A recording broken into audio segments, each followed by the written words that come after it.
নমস্কার বন্ধুরা, আশা করি সবাই ভালো আছেন। আজকে আর একটি বড় ভিডিও নিয়ে হাজির হলাম। আজকে আমি এঁচোড় দিয়ে পোলার চাল দিয়ে একটা রান্না করব, সেটাই আপনাদের সাথে শেয়ার করব। এখানে এঁচোড় সিদ্ধ করা ছিল ফ্রিজে, সেই এঁচোড়টা দিয়ে আজকে আমি রেসিপিটা করব। এখানে এঁচোড় নিয়েছি, হাফ কাপ মতো পোলার চাল, টমেটো কুচি, জিরে, আদা, ধনে, শুকনো লঙ্কা বেটে রেখেছি, আর ফোড়নের জন্য জিরে, তেজপাতা, এলাচ, লবঙ্গ, দারচিনি। এখন আমি রান্নাটা করব। প্রথমে আমি পোলার চালটা ভেজে নেব। চাল আমার ভাজা হয়ে গেছে, এখন আমি নামিয়ে নেব। কড়াই তেল দিয়ে দিয়েছি, এখন আমি এঁচড়গুলো ভেজে নেব।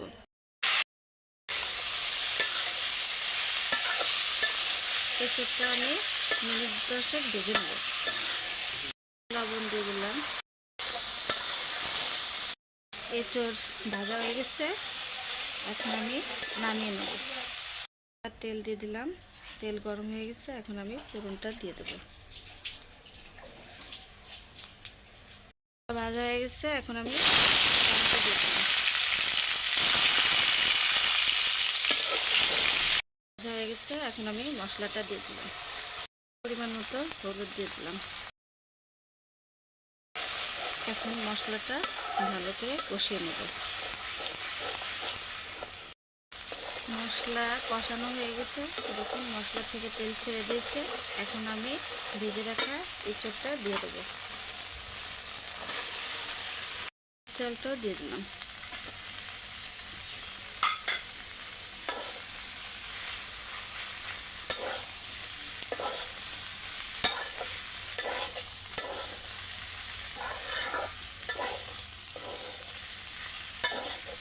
ভালো মতো মিশানো হয়ে গেছে, এখন আমি জল দিয়ে দেবো। পরিমাণ মতো লবণ দিয়ে দিলাম। এখন মাঝারি আছে, আমি এটা রান্না করব। কিছু কিশমিশ দিয়ে দেবো।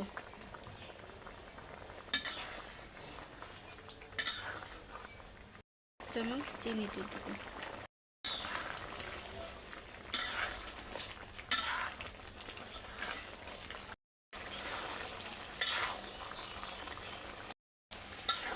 চাল সিদ্ধ হয়ে গেছে, এদিকে আমার ঝোলও শুকায় গেছে। এখন আমি গরম মশলা দিয়ে নামিয়ে নেব।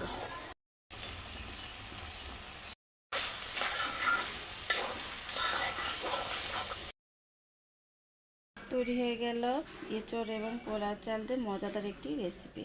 আমার রেসিপিটি যদি আপনাদের ভালো লেগে থাকে তাহলে লাইক, কমেন্ট এবং শেয়ার করে আমার পাশে থাকবেন। এত সময় আমার ভিডিওটি দেখার জন্য আপনাদের সবাইকে অনেক ধন্যবাদ।